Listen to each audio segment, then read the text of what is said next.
Hello అండి, eggless banana cake చేసేద్దాం వచ్చేయండి. దీనికోసం అయితే నేను బనానాస్, సాల్ట్, సినమన్ పౌడర్, ఇక్కడైతే నేను షుగర్ వాడట్లేదు అనమాట. So jaggery powder, baking soda, dark chocolate chips, baking powder, ఇంకా వెనిలా ఎసెన్స్, వాటితో పాటు మిల్క్, ఆయిల్, ఇంకా మల్టీగ్రెయిన్ ఆటా తీసుకున్నాను.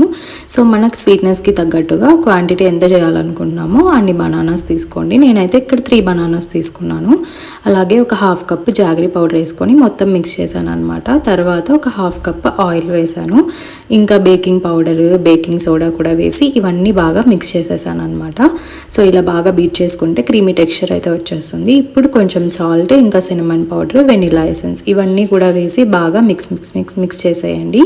ఇప్పుడైతే డ్రై ఇంగ్రీడియంట్స్ వేసుకుందాం. దీనికోసం నేనైతే ఒక 2 కప్స్ మల్టీగ్రెయిన్ ఓల్ వీట్ ఆటా అయితే తీసుకున్నాను. నా దగ్గర అయితే అదే ఉండింది, మనం మైదాతో కూడా చేసుకోవచ్చు. ఇంకా ఒక హాఫ్ కప్ మిల్క్, ఇవన్నీ వేసి బాగా మిక్స్ చేశాక ఇప్పుడైతే చాక్లెట్ చిప్స్ ఇంకా వాల్నట్స్ అయితే నేను వేసుకున్నాను అనమాట. సో ఇవన్నీ కూడా వేసి బాగా మిక్స్ చేసేసాను. ఇక్కడైతే టెక్స్చర్ ఇలా మనకి రెడీ అయిపోతుంది అనమాట. సో ఇప్పుడైతే నేను ఒక బేకింగ్ ట్రే తీసుకొని బేకింగ్ పేపర్ వేసేసి ఈ మిక్చర్ అంతా ఇందులో అయితే అరేంజ్ చేసేస్తున్నాను అనమాట.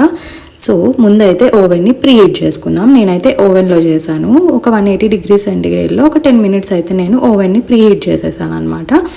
ఆలోపు మనం తయారు చేసుకున్న మిక్చర్ పైన ఇంకొన్ని చాక్లెట్ చిప్స్ అయితే పైన గార్నిష్ చేసేసాను. తర్వాత బీట్ చేశాను అనమాట. సో దట్ ఏవైనా బబుల్స్ కానీ ఎయిర్ కానీ ఉంటే సెటిల్ అయిపోతుందని. ఇప్పుడైతే ఓవెన్లో మనం అరేంజ్ చేసుకున్న బ్యాటర్ మొత్తం పెట్టేసి 180 డిగ్రీ సెంటిగ్రేడ్లో నేను ఒక 40 మినిట్స్ అయితే బేక్ చేసుకున్నాను అనమాట. సో ఇప్పుడైతే బేకింగ్ ప్రాసెస్ స్టార్ట్ అయిపోతుంది. ఒక 40 మినిట్స్ బేక్ అయిపోయాక మన బనానా కేక్ అయితే రెడీ అయిపోతుంది అనమాట. చూసారా, టెక్స్చర్ అయితే చాలా బాగుంది. నేను ఫస్ట్ టైం ట్రై చేస్తాను, కానీ చాలా బాగా వచ్చింది చూడ్డానికైతే.